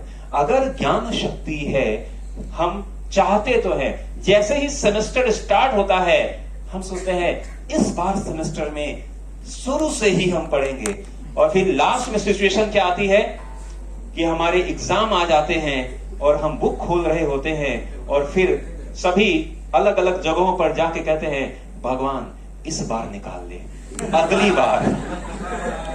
अगली बार शुरू से करूंगा मेहनत, इस बार बस संभाल ले। ज्ञान नहीं थी सबके पास, लेकिन ऐसी कौन सी चीज है कि ज्ञान होने के बाद भी आप हर बार का यही रेशियो रहता है, 1.25 किलो प्रसाद चढ़ा दे, इस बार निकाल ले, ठीक है। और इसीलिए हम देखते हैं कि एग्जाम टाइम आते ही मंदिर में स्टूडेंट्स की संख्या बढ़ जाती है। तो द थिंग इज, या नॉलेज इज पावर, नॉलेज ज्ञान शक्ति है, ये हाफ ट्रुथ है, ये आधा सही है, आधा सही है, पूरा सच का। जैसे एक बार एक मरीज एक डॉक्टर के पास गया और डॉक्टर से कहा कि डॉक्टर साहब मेरे को जो है ये बीमारी है। डॉक्टर ने कहा okay take this medicine, take medicine and you will be fine. तो उसने क्या किया, वो मेडिसिन लिया and kept in his pocket, और फिर 2 दिन के बाद उसने डॉक्टर को कहा डॉक्टर साहब मेरी बीमारी ठीक नहीं हुई, मैंने कहा तुमने मेडिसिन लिया? उसने कहा हाँ परफेक्ट लिया, जेब में अभी भी है। तो मेडिसिन जेब में रखने से ठीक नहीं होगा। You have to take medicine, you have to swallow, या जो भी है आपको वो मेडिसिन को लेना पड़ेगा, खाना पड़ेगा। इसी तरह नॉलेज को आपने लिया है और जेब में रख लिया है। इसीलिए right thing is implement. Applied knowledge is power. आपके पास ज्ञान तो है, लेकिन उस ज्ञान को अप्लाई तो करो। आपके पास दवा है, अरे दवा खाओ तब ठीक होगे, सिर्फ रखने से थोड़ी ठीक हो जाओगे। इसी तरह आपके पास जो ज्ञान है, अगर आप उसको अप्लाई नहीं कर रहे हो अपने डे टू डे लाइफ में, आपने जान तो लिया लेकिन अप्लाई नहीं कर रहे हो, तब वो ज्ञान शक्ति नहीं बनेगी। ज्ञान शक्ति तब बनती है जब आप उस ज्ञान को इंप्लीमेंट करते हो, अप्लाई करते हो अपने जीवन में। इसी तरह इसलिए हम देखते हैं कि हम जो भी कार्य, अगर हम एक सिंपल कहते हैं कि अगर आपको अपना टेक्स्ट बुक्स में कोई कॉन्सेप्ट है, कोई चीज है, अगर आप उसको याद करना है तो सबसे बेस्ट तरीका क्या है कि आप उसको शेयर कर दो दूसरों से। आप कुछ पढ़ो और किसी फ्रेंड से आप उसके ऊपर डिस्कस कर दो कि मैंने ये पढ़ा, ये है। आप जैसे ही शेयर करोगे, इट मींस आपने उस नॉलेज को क्या कर रहे हैं, इंप्लीमेंट कर रहे हैं, even just by sharing also. और जैसे ही आप शेयर करोगे तो चांस क्या है, नॉर्मली आपने कुछ पढ़ा और आप उसको भूल जाओगे, लेकिन एक बार अगर शेयर करेंगे तो 25% वो आपके माइंड में फिक्स हो जाएगा। और अगर आपने इसको 2 बार शेयर कर दिया 50, 3 बार, अगर आपने 4 लोगों से शेयर कर दिया, वो आपके माइंड में स्टिक हो जाएगा। This is the science, this is the science. अगर सिविल सर्विसेज की तैयारी अगर आप करोगे, कोई करता है IAS, PCS, इन सब की सिविल सर्विसेज की, तो वहां पर ये टेक्निक्स बताए जाते हैं कि how to increase your memory power. क्यों? क्योंकि उनके पास इतना सिलेबस होता है, वो कैसे याद करते हैं, ये सारी ट्रिक्स बताई जाती है। तो द पॉइंट इज दैट कि नॉलेज शक्ति है। कब वो शक्ति बनेगी? अगर आप उस ज्ञान को अप्लाई करोगे। और यहां पर हम फेल होते हैं कि हम अपने ज्ञान को अप्लाई नहीं करते। इसलिए 2 तरह के नॉलेज होते हैं, एक है भौतिक यानी अपरा विद्या, एक है स्पिरिचुअल यानी परा विद्या। भौतिक विद्या आप सभी ले रहे हो, आप अपने अपने फील्ड में हो, आप अपने स्ट्रीम में, आप अपने जो भी आपका कॉलेज में जो भी आपके टेक्स्ट बुक्स है, जो भी आपका स्ट्रीम, वहां से आप ले रहे हो। लेकिन अब जो स्पिरिचुअल की अभी हमने बात किया, what is your attitude, what is are you focus, आपका माइंड फोकस है या नहीं, आपके पास उत्साह है या नहीं, आपकी ज़ील, आपकी पर्सनालिटी, ये बात करेगी स्पिरिचुअली। और स्पिरिचुअल, कई बार मैं ये बात बताता हूं, स्पिरिचुअल का मतलब, आध्यात्मिक का मतलब ऐसा नहीं है कि कोई व्यक्ति आ गया, लाल कपड़े में आ गया, शिखा रख लिया, कुछ तिलक लगा लिया, पूजा पाठ कर रहा है, he is very very spiritual. No, spiritual has 2 word, 2 शब्द हैं स्पिरिचुअल में, स्पिरिट एंड रिचुअल। रिचुअल मतलब कार्य। If you know, if you are doing any work, अगर आप कोई कार्य कर रहे हो और you know why you are doing this, अगर आप कोई कार्य कर रहे हो और अगर आपको पता है कि इस कार्य को करने के पीछे रीजन क्या है, कारण क्या है, then you are the spiritual. The simple definition. Spirit मतलब if you know the spirit behind any activities. ऐसा नहीं है कि बस करे जा रहे हैं भैया। कई बार इंडिया में ऐसा होता है, कई बार ऐसा है कि भाई आपने बीटेक में एडमिशन क्यों लिया? क्योंकि मेरा मित्र ले रहा था। किसी से आपने क्यों लिया? पापा ने बोला था। आपने क्यों लिया? भैया ऑलरेडी बीटेक कर रहे हैं तो मैंने भी सोचा मैं भी बीटेक कर लूं। मोस्ट ऑफ द टाइम, ठीक है, ये सिर्फ हमारी गलती नहीं है, ये हमारे ऐसा सोसाइटी बन गया है, ऐसा हो गया है कि हम क्यों कर रहे हैं इसके पीछे हमें खुद रीजन नहीं पता है। क्यों ये कर रहा है, वो कर रहा है, ये कर रहा है, अरे भाई तुम क्यों कर रहे हो, ये महत्वपूर्ण है। Why you are doing this, ठीक है, that is main important thing. तो that is the spiritual. If you know the reason behind the any activities, कोई भी कार्य कर रहे हो, इसके पीछे करने का कारण अगर आपको पता है तो आप स्पिरिचुअल हो। अब हम बात करते हैं स्पिरिचुअल और मटेरियल दोनों की हम बात कर रहे हैं कि दोनों में अंतर क्या है। तो अगर हम कोई मटेरियल कोई भी ज्ञान ले रहे हैं तो आप क्यों ले रहे हैं? अगर हम आपसे पूछे व्हाई यू आर स्टडिंग, क्यों पढ़ाई कर रहे हो? क्यों पढ़ाई कर रहे हो? एनीबडी? हाँ, थोड़ा तेज बोलो जो बोला है। Degree, yes, very practical answer. Why you want to degree? Job, very nice. Why you want to job? Money. Why you want to money?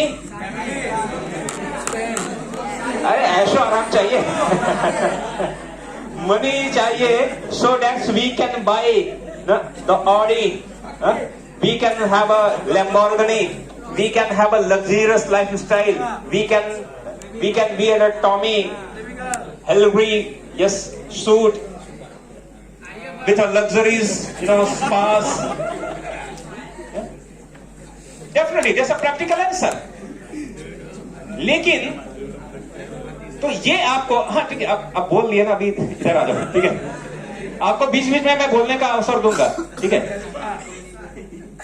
Okay, तो definitely it's not a problem, and it's a practical things, and Bhagavad Gita is not saying कि don't go for the lifestyle. लेकिन महत्वपूर्ण है life style में life भी है। Don't forget, अगर आप लाइफ स्टाइल को इंप्रूव करने में आपने जीवन का इतना समय दे दिया कि now you are become old, अब तो जीवन ही नहीं बचा। जीवन शैली महत्वपूर्ण तब है जब आपके पास जीवन रहेगा। जीवन को रलिस नहीं कर रहे हैं लोग। जीवन महत्वपूर्ण है तब जीवन रहेगा, नहीं तो आप जीवन को ऐसे बिता दिए। अभी 60 साल, अगर अभी एवरेज आयु हो गई है 65 इयर्स। एक समय था जो 70-75 हुआ करते थे। आज हमारी एवरेज, अगर हम लाइफ स्पैन की बात करें तो 65 इयर्स हो गई है। 65 इयर्स में 25 इयर्स आपने एजुकेशन में लगा दिया। 25 आपने एजुकेशन में लगा दिया। 65 माइनस 25 कितना हुआ? Any mathematician? 65 माइनस 25 40। 40 साल में भी जैसे ही 50 होता है, आपका 50 होता है, नाउ पीपल, अब जिसके जो 50 हो गए उससे पूछो, now they can't release because कमर दर्द है, सर दर्द है, बदन दर्द है, ये बीमारी, वो बीमारी। 10 साल, लास्ट के 10-15 साल तो भूल ही जाओ। 40 में से 15 और निकाल दो। फिर उसमें जॉब के लिए स्ट्रगल, ऐसा नहीं है, कुछ लोग उसमें जॉब में जाएंगे, जॉब में सेटल होने में आपको 5 से 6 साल लगेंगे। फिर उसमें आगे promotion, increment, this and that. आपके पास कुल मिलाकर 10-12 साल बचेंगे, और उस 10-12 साल में भी आपके पास आपकी फैमिली लाइफ होगी, आपकी सोशल लाइफ होगी, आपकी उसके लिए भी समय देना पड़ेगा। Then when you will live your life, because we are running to improve our lifestyle. Improving lifestyle is not a problem, but don't forget to live your life. जीवन है तो जीवन शैली होगी, जीवन मत खत्म करो। तो इसलिए महत्वपूर्ण ये है कि हम जो कार्य कर रहे हैं, कई बार हम ऐसा सोचते हैं हम ये कर लेंगे, ये अचीव कर लेंगे, तब हम अच्छा रहेगा, तब हम सफल बन जाएंगे। But success is not only achieving.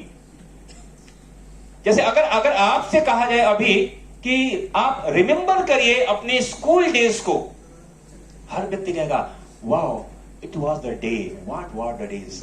वो स्कूल डेज कितने सुहावने थे, कोई टेंशन नहीं थी। लेकिन जब स्कूल में पढ़ते थे तो हमें लगता था कि जब हम स्कूल पास कर लेंगे तब कॉलेज में जाएंगे, तब अच्छा लगेगा। कॉलेज में है तो हमें लगता है कॉलेज पास कर लेंगे, जॉब करेंगे, नौकरी करेंगे, पैसा कमाएंगे, तब अच्छा लगेगा। और जो ऑलरेडी जॉब कर रहे हैं, they are missing my school days, my college days, what were the days, वो क्या दिन थे। इसका मतलब ये है कि अभी आप जो काम कर रहे हो उसकी आपके पास वैल्यू नहीं है। तो आप जो भी आप यहां, ये दिस इज द जर्नी के हर एक कदम की वैल्यू होती है। So realise your journey in spite of कि अभी जर्नी की हमें कोई परवाह नहीं, जब वहां पहुंच जाएंगे, अरे नहीं, वहां पहुंचने के बाद भी फिर आप अपनी जर्नी को मिस करोगे। तो life style, improving life style not a problem, but make sure don't forget to live your life. Second, quality versus quantity. हमें हर चीज चाहिए, ये दिल मांगे मोर, हमें चाहिए, अधिक चाहिए, इससे अधिक चाहिए। एक बार एक दो फ्रेंड आपस में बात कर रहे थे, एक फ्रेंड ने दूसरे से कहा कि तुम्हारे मोबाइल में क्या है? उसने कहा मेरे मोबाइल में, मेरा जो मोबाइल है it's a very latest mobile with 888 Snapdragon chipset with 12 GB ROM with 108 chassis Sony camera with 4 MB depth and this and that, उसने बताया। उसने कहा, फिर उसने कहा देखो मेरे मोबाइल में इतना है, तुम्हारे मोबाइल में क्या है? उसने कहा मेरे मोबाइल में बैलेंस है। तो इवन इफ यू हैविंग सबसे स्मार्ट आप ले लो मोबाइल और उसमें बैलेंस नहीं है, तो आप 888 स्नैपड्रैगन हो, चाहे मीडियाटेक 1200 प्लस चिपसेट हो, क्या काम करेंगे उसे? मोबाइल में बैलेंस ही नहीं है। तो क्वांटिटी का, उस क्वांटिटी का क्या करना? तो quality is important, quantity is also important, but अगर कंपेयर करें तो कोई आपसे ये नहीं पूछेगा, आप अपने फील्ड में जो भी आप कर रहे हैं, आप कई बार हम रिज्यूमे जब बनाते हैं तो रिज्यूमे में हम चाहते हैं कि हम पूरे रिज्यूम फिलअप कर दें कि मैं ये जानता हूं, वो जानता हूं, ये जानता हूं, ये किया है, वो किया है, पूरा लाइन लगा देते हैं।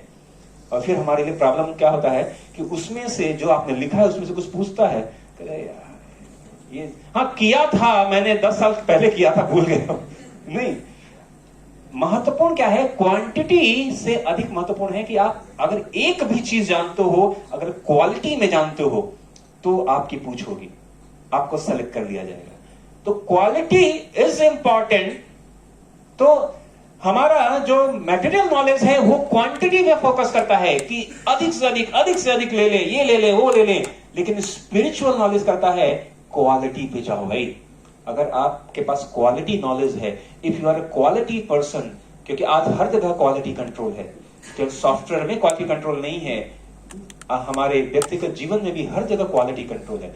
If you are a qualitative person then you will be selected, otherwise lakhs and lakhs people are standing, एक निकलता है वैकेंसी, लाखों लोग पीछे खड़े हुए हैं।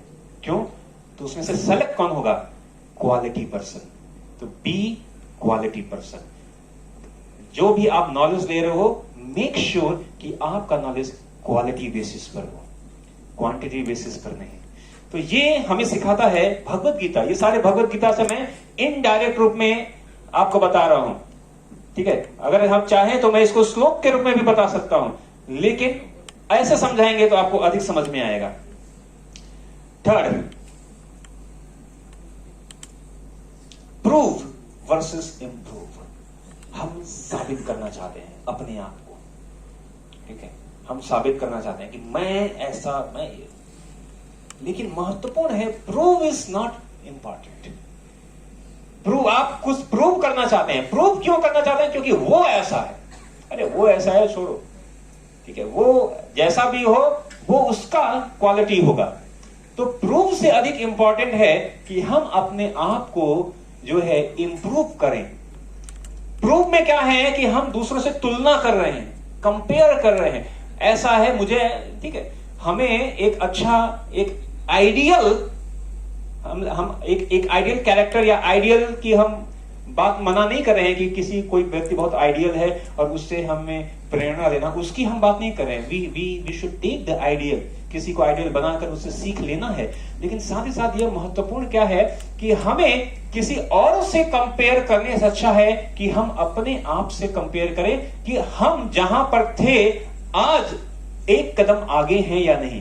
कल हमारे पास जो ज्ञान था आज उसमें कुछ इजाफा हुआ है या नहीं, या हम नीचे जा रहे हैं या ऊपर जा रहे हैं, इंक्रीज हो रहा है या डिक्रीज हो रहा है। अभी हम कहेंगे आज क्या हुआ, पिछला जो था वो भी गया पिछला जो गया वो भी याद नहीं है, नहीं, तो यू आर डिक्रीजिंग, आप जो है डेप्रिशिएट हो रहे हो।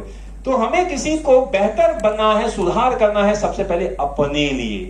We are not meant for proving कि मैं ये करूंगा, नहीं, यू हैव टू इंप्रूव, अपने आप को इंप्रूव करना है। और जब आप अपने आप को इंप्रूव करोगे तो आप पाओगे कि आप खुद से ही आप जो है प्रूव हो जाओगे। दूसरे आपको अलग से प्रूव नहीं करना पड़ेगा। नहीं, कई बार हम अपने आप को प्रूव करने के लिए जो हम नहीं हैं हम वो बनने का प्रयास करते हैं, और उसमें समस्या क्या है कि जो हम हैं नहीं और वो बनने का प्रयास करेंगे तो फिर आप उसमें अधिक आगे बढ़ नहीं पाओगे। तो identify your quality, identify your strength, identify your problems, और उसमें सुधार करके आप आगे बढ़ो। And then the improving is important then proving. बाहर क्या है, हर व्यक्ति चाहता है मैं प्रूव करके दिखाऊंगा कि मैं सबसे बेहतर हूं। सबसे बेहतर बनने में क्या है, वहां पर लोग एक दूसरे के सर पर पैर रखकर एक दूसरे को मारने, कुछ भी करने के लिए तैयार हैं। वो फिर आपको सक्सेस नहीं ले आएगा, ठीक है। लेकिन जब आप इंप्रूव करने की बात करते हैं कि नहीं, मुझे प्रूव नहीं करना है किसी को कि मैं बेहतर हूं, मैं सिर्फ एक बात पे फोकस करूंगा कि मेरे में इंप्रूवमेंट हो रहा है कि नहीं। आज जो नया दिन है, it's a new morning, new hope. आज जो नया दिन है वो कल से मैं एक कदम आगे हूं या नहीं हूं। अगर इस बात पे फोकस करोगे तो आप आगे बढ़ोगे। मटेरियल लाइफ, तो कुछ लोग इसको देख कर कहेंगे वाओ ये बीच वाला तो बहुत अच्छा है लेकिन बीच के बाद लास्ट वाला भी देखो। तो this is the go through life, जीवन जिए जा रहे हैं, ठीक है। जो है मिल्क की बोतल से लेकर जो है ग्लूकोज की बोतल तक तो गो थ्रू लाइफ, जीवन जिए जा रहे हैं, चले जा रहे हैं। लेकिन गो थ्रू लाइफ से महत्वपूर्ण है ग्रो थ्रू लाइफ, जीवन के साथ। जैसे एक उदाहरण यहां पे दिया जा रहा है, अगर कि एक जो बटरफ्लाई होती है, शुरू में वो क्या होती है, वो एक हिंदी में उसे लार्वा कहते हैं या ककून कहते हैं। ककून के अंदर छोटा सा होते हैं और वो स्ट्रगल करती है बाहर निकलने के लिए, स्ट्रगल करती है बाहर निकलने के लिए। एक बार एक बच्चे ने देखा कि जो ककून है वो उससे बाहर स्ट्रगल कर रही है, उसने कैंची लिया और उसको काट दिया, वो आसानी से बाहर निकल गई। लेकिन वो पूरे जीवन भर वो उड़ नहीं पाई। क्यों? क्योंकि ये उसकी लाइफ है। वो बाहर निकलने के लिए जो स्ट्रगल करता है ककून से, उससे ही उसके विंग्स डेवलप होते हैं। अगर वो स्ट्रगल करना बंद कर देगा वहां पर, तो फिर पूरे जीवन भर एक आसानी से काट दिया, लेकिन वो पूरे जीवन भर वो कभी फ्लाई नहीं कर पाई। क्यों? क्योंकि ये जो जीवन के साथ जो हम जाते हैं, डोंट गो थ्रू लाइफ, जीवन के सभी क्या कहते हैं, चलती का नाम गाड़ी और बढ़ती का नाम दाढ़ी, सब ऐसे चलते जा रहे हैं। सोच नहीं रहे हैं कि अरे आप जो जीवन जा रहे हो उसमें ग्रो हो रहा है या नहीं हो रहा है। जीवन के साथ देखो, आप नहीं भी चाहोगे तो बढ़ते ही जाएंगे, हम उम्र के साथ बढ़ते जाएंगे, ठीक है। आज 20 है, कल 25 होगा, फिर 35 होगा, 45 होगा, 55 होगा, और बढ़ते ही जाएंगे। उसमें कोई गो थ्रू लाइफ तो चलता ही रहेगा। लेकिन उम्र बढ़ रही है, दिन बढ़ रहा है, उसके साथ आपका ग्रो हो रहा है या नहीं हो रहा है जीवन में, ये इवेल्युएट करना, ये आपका कार्य है, ठीक है। हम यहाँ पे कुछ कह सकते हैं, मैं यहाँ पे आज हूं, 1 घंटा बोलूंगा, मैं चला जाऊंगा। आपके टीचर्स आपके क्लास में कुछ डेली 45 मिनट 40 मिनट कुछ बोलेंगे, चले जाएंगे। लेकिन महत्वपूर्ण क्या है, वो आपके ऊपर डिसाइड है, ठीक है। आपके ऊपर डिसाइड है कि आपको क्या लेना है, ठीक है। आप नहीं लेंगे तो, और लेंगे तो आपका फायदा है, नहीं लेंगे तो हमारा काम है देना। तो अगर आप उसको इंप्लीमेंट नहीं करेंगे, ग्रो नहीं होंगे, तो गो थ्रू लाइफ तो चलता ही रहेगा। भगवद गीता कह रहा है ग्रो करो जीवन के साथ। मटेरियल में क्या है, इंफॉर्मेशन। अभी हम इसकी बात कर रहे थे, इंफॉर्मेशन यहां से वहां से यहां से, सो मेनी इंफॉर्मेशन। कई बार समस्या क्या है, आजकल समस्या क्या है, इंफॉर्मेशन की कमी, यानी लैक ऑफ इंफॉर्मेशन समस्या नहीं है। समस्या क्या है, हमारे पास इंफॉर्मेशन बहुत अधिक है, इसलिए समस्या है। जैसे अगर आपके पास एक रास्ता हो, एक रास्ता है तो यहां चॉइस क्या करना है, इसी पर चलना है। लेकिन आपके पास 5 रास्ते हो और आप सोचोगे इस पे चलो, इस पे चलो, इस पे चलो, इस पे चलो, कौन सा चलो, वहां पे आप कंफ्यूज हो, क्योंकि अधिक ऑप्शन अधिक है। ठीक है, तो इंफॉर्मेशन केवल अगर इंफॉर्मेशन में इकट्ठा करते जाए तो वो महत्वपूर्ण नहीं है। ये इंफॉर्मेशन, अगर कोई इंफॉर्मेशन है, अगर वो आप में ट्रांसफॉर्मेशन कर रहा है, ट्रांसफर यानी बदलाव भी कर रहा है, इंफॉर्मेशन आप में ट्रांसफॉर्मेशन कर रहा है, तब वो इंफॉर्मेशन महत्वपूर्ण है, तब वो इंफॉर्मेशन। इसीलिए एक सुभाषितानी का एक श्लोक है, कहते हैं विद्या ददाति विनयम विनयाद याति पात्रताम। जो विद्या है यानी सूचना या ज्ञान जिसे हम कहते हैं, ज्ञान क्या है, ज्ञान क्या देती है, विद्या ददाति विनयम। अगर कोई बहुत ही ज्ञानी है, एनीबडी इज वेरी स्कॉलर, तो कैसे पहचानेंगे ये स्कॉलर है, he will be very humble, he will be very humble, विनयाद, विद्या ददाति विनयम। अदरवाइज क्या है, कोई कहेगा I am PhD holder, वो नीचे भी नहीं देखेगा I am MTech, I am this and that, I am the CEO of this company। अरे भाई, if you are the CEO, actually if you have information, तो कह रहा है विद्या ददाति। इसीलिए कहते हैं कि जिस पेड़ पे फल होते हैं वो झुकते हैं, जिस पेड़ पर फल होते हैं वो झुकते हैं। सिंपल सी बात है, अगर आपको पहचानना है कि ये व्यक्ति बहुत ही ज्ञान वाला है, तुरंत आइडेंटिफाई कर लो कि क्या वो हम्बल है, विनम्र है, विनय में है। अगर है तो समझो कि ये ज्ञान वाला है। अदरवाइज जो भले इसके ऊपर लगा हुआ उस टर्म की दिस एंड दैट और वो ऐसे चल रहा है, मतलब कि वो उसको ज्ञान नहीं है। बिकॉज विद्या ददाति विनयम एंड विनयाद याति पात्रता। पात्र का मतलब क्या होता है, योग्यता। संस्कृत में एक ही शब्द के अनेक मीनिंग होते हैं। एक पात्र का मतलब होता है बर्तन, वेसल, पात्र, और एक पात्र का मतलब होता है योग्यता। तो जैसे अगर एक पात्र है मतलब बर्तन है, और बर्तन ऐसा है चिसला, और इसके ऊपर पानी डालेंगे तो ये क्या होगा, इधर गिर जाएगा। पानी को स्टोर करने के लिए पात्र को क्या करना पड़ेगा, ऐसा मुड़ा हुआ होना चाहिए, तब जाकर इसके अंदर पानी स्टोर होगा। उसी तरह अगर कोई विद्या विनयशील है, विनय क्या है, मतलब वो हम्बल है, वो झुका हुआ है, तब जाके ज्ञान को वो स्टोर कर सकता है। अदरवाइज तो इसीलिए कहते हैं कि अगर आपका ज्ञान आपको ट्रांसफॉर्म कर रहा है, आपका हृदय परिवर्तन कर रहा है, नहीं तो आप कह रहे अरे ये इसको बोल रहे हैं, आ जाएगा बोल के चला जाएगा, अरे ठीक है हम तो बोल के चले जाएंगे, आपके टीचर बोल के तो चले जाएंगे, ठीक है, लेकिन जब आप इस एज में आएंगे तो फिर आप ये बात बोलेंगे तो लोग नहीं सुनेंगे। क्यों? क्योंकि आपने नहीं सुनी थी। टिट फॉर टैट, जैसे को तैसा। ठीक है, ये यूनिवर्सल प्रिंसिपल है। हम सोचते हैं, ठीक है, हम ऐसा सोचते हैं क्योंकि पहले मैं भी ऐसा सोचा करता था, लेकिन बाद में समझ में आई, भगवत गीता पढ़ा तो समझ में आई, ये यथा माम प्रपद्यन्ते ताम तथैव भजाम्यहम्। भगवत गीता में भगवान कह रहे हैं कि जैसा तुम करोगे वैसा मैं भी, आप जितने कदम आओगे मैं वैसे आऊंगा, आप अगर मेरे तरफ अच्छे आओगे मैं आपकी रक्षा करूंगा। ये यथा माम प्रपद्यन्ते ताम तथैव भजाम्यहम्। This is the universal principle. तो अगर हम ये सोच रहे हैं कि आज हम कुछ किसी व्यक्ति के प्रति कुछ किए और उसके रिएक्शन से बच जाएंगे, नहीं भाई, it will come to you, it will come to you. वो आपके पास आएगा। आप जैसा कहोगे, जैसा करोगे, जैसा सोचोगे, वो सब हमारे पास आज नहीं तो कल आएगा। इसीलिए लोग कहते हैं be careful what you are doing, even what you are speaking, even what you are thinking, even how to act, each and every small thing is important। हर चीज की वैल्यू होती है, ठीक है। तो अगर ये चेंज नहीं कर रहा है, ट्रांसफॉर्मेशन नहीं हो रहा है, तो वो केवल एक इंफॉर्मेशन है जिसका कोई मतलब नहीं है।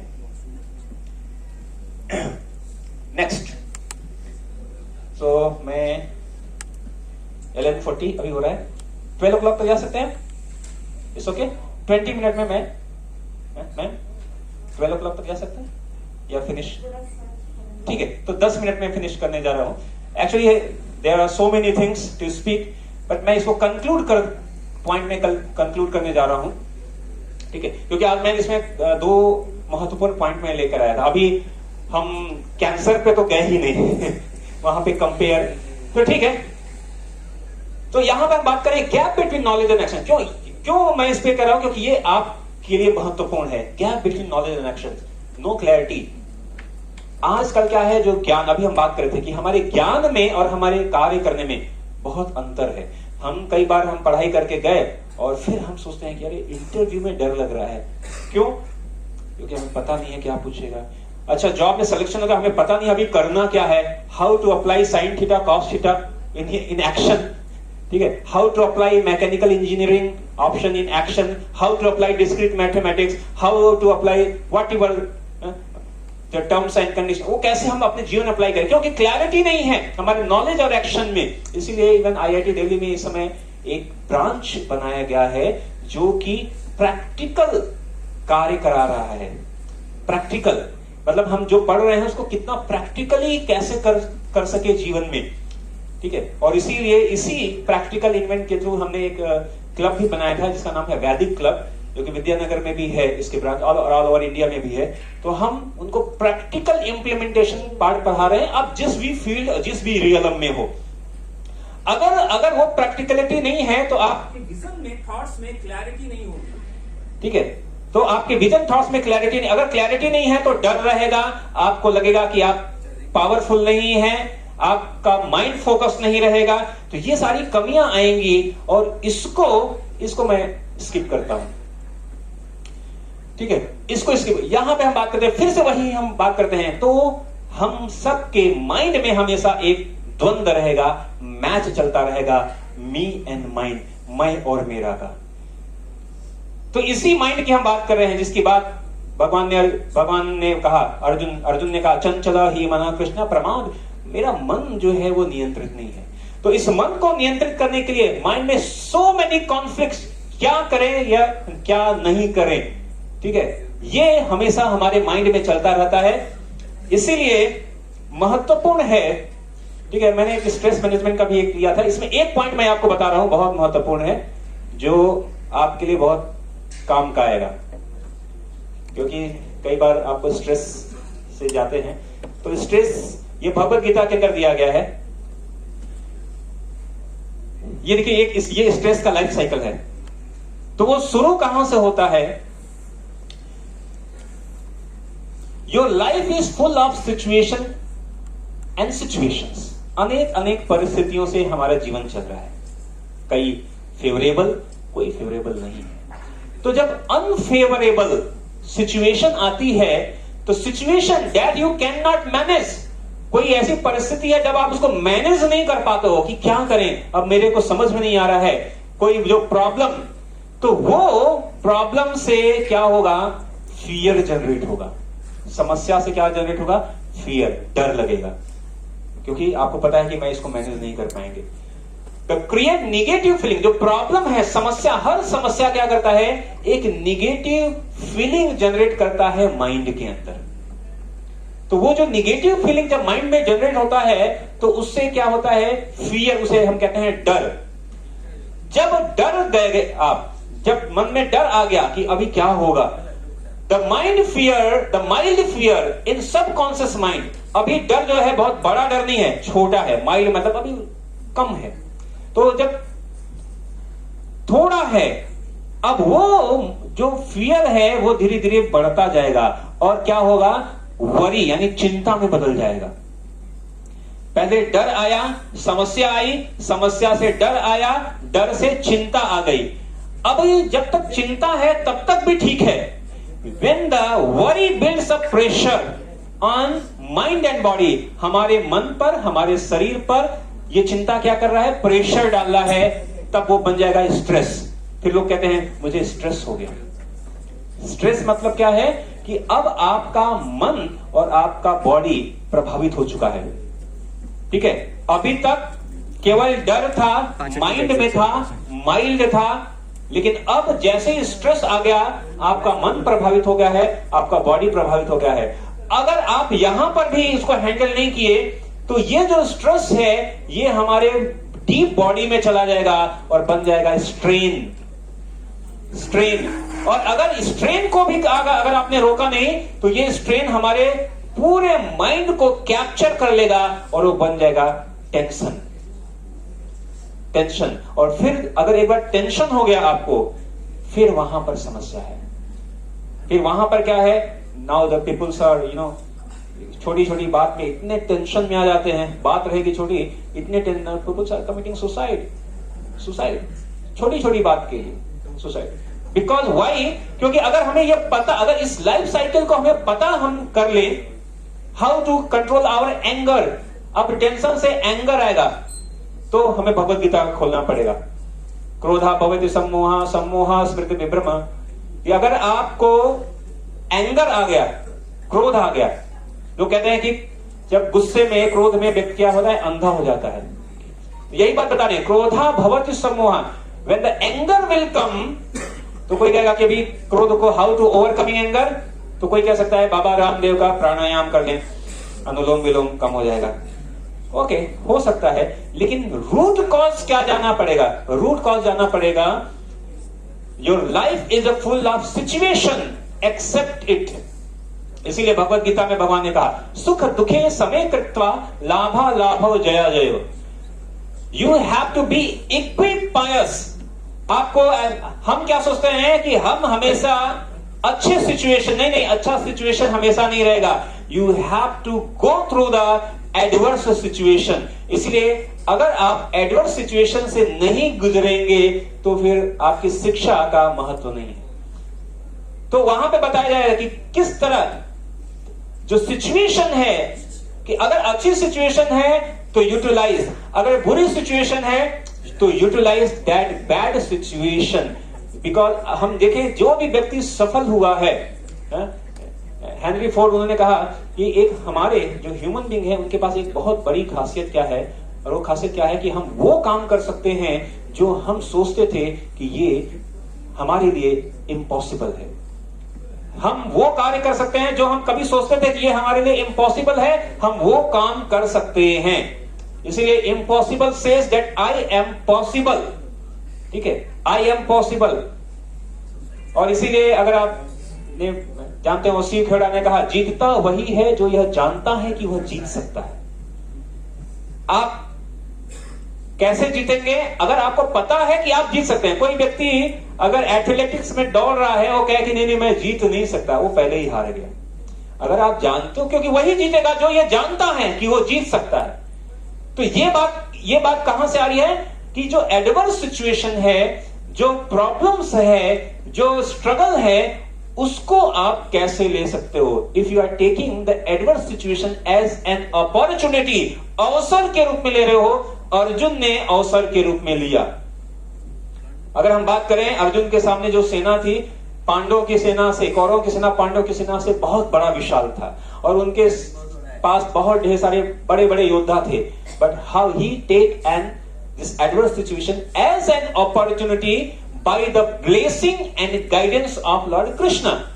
तो उसी तरह हमें जो गाइड लेना है, हमें ब्लेसिंग्स के साथ एक्ट करके एडवर्स सिचुएशन को हमें क्या लेना है, एक अपॉर्चुनिटीज के रूप में। एंड देन हमारी जो प्रॉब्लम्स है, दैट बिकम, इसलिए एक सिंपल, एक लास्ट एक स्टेटमेंट में बोल रहा हूं। एक बार एक पत्रकार एक बहुत ही सक्सेसफुल व्यक्ति के पास गया और उसने पूछा कि sir, what is your secret of success? आपकी सफलता का क्या सूत्र है, क्या फॉर्मूला है? तो उसने कहा कि do you really want my secret of? हाँ, मुझे बताइए। मैंने कहा देखो, मेरी सफलता का एक सूत्र है, 2 शब्द का एक। मैंने कहा क्या मैं वो 2 शब्द जान सकता हूं? उन्होंने कहा यस, राइट डिसीजन। मैं सफल इसलिए हूं क्योंकि मैंने राइट डिसीजन लिया। पत्रकार ने कहा अरे, but how you have taken the right decision? ये सही डिसीजन कैसे लिया, इसके पीछे क्या सीक्रेट है? तो उन्होंने कहा कि आप इसके पीछे का सीक्रेट जानना चाहते हो? उन्होंने कहा हाँ। उन्होंने कहा 1 word, and that 1 word is experience. अनुभव के आधार पर हमने सही डिसीजन लिया। उन्होंने कहा लेकिन ये जो अनुभव है वो आपने कैसे हासिल किया? उन्होंने कहा again 2 word, and that 2 word was the wrong decision. I have taken wrong decision, और उससे मैंने अनुभव लिया कि भाई ये रास्ते से सफलता नहीं होगी, दूसरा रास्ता लेना पड़ेगा, दूसरा कार्य करना पड़ेगा। तो रॉन्ग डिसीजन से उन्होंने अनुभव लिया और अनुभव से उन्होंने क्या किया, राइट डिसीजन लिया। तो अब इसका मतलब कि उनकी सफलता का सूत्र क्या है, रॉन्ग डिसीजन। रॉन्ग डिसीजन लिया, तो रॉन्ग डिसीजन लेने में समस्या नहीं है till the time if you are not learning with that wrong decision. आप हर बार गलती करते ही जा रहे हो, वो सही नहीं। एक बार किया, इट्स ओके, अब उससे सीखो। रॉन्ग डिसीजन से अनुभव लिया, उससे एक्सपीरियंस लिया, and Arjuna has taken the experience, he has taken the guidance. So this is the teaching of Bhagavad Gita. ये भगवद गीता के ही टीचिंग से है जो हमें बताती है कि हमें जीवन में कैसे सफल होना है, हाउ टू फोकस, कैसे फोकस होना है, अपने माइंड को कैसे फोकस करना है, यहां तक कि कैसे बोलना है, कैसे एक्ट करना है, क्या करना है। All this information, not only the information, actually the information, ऐसी सूचना जो कि ट्रांसफॉर्मेशन कर दे, that is the teaching of Bhagavad Gita.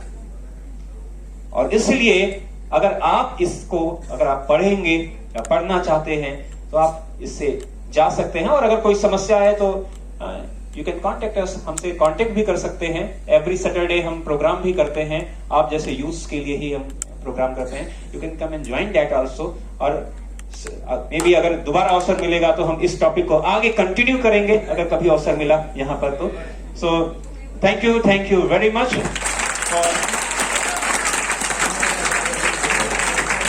For listening very carefully, and I hope कि ये जो विचार है, इस विचार को आप अपने लाइफ में इंप्लीमेंट करेंगे। So thank you very much for all the staff member, college member and the students.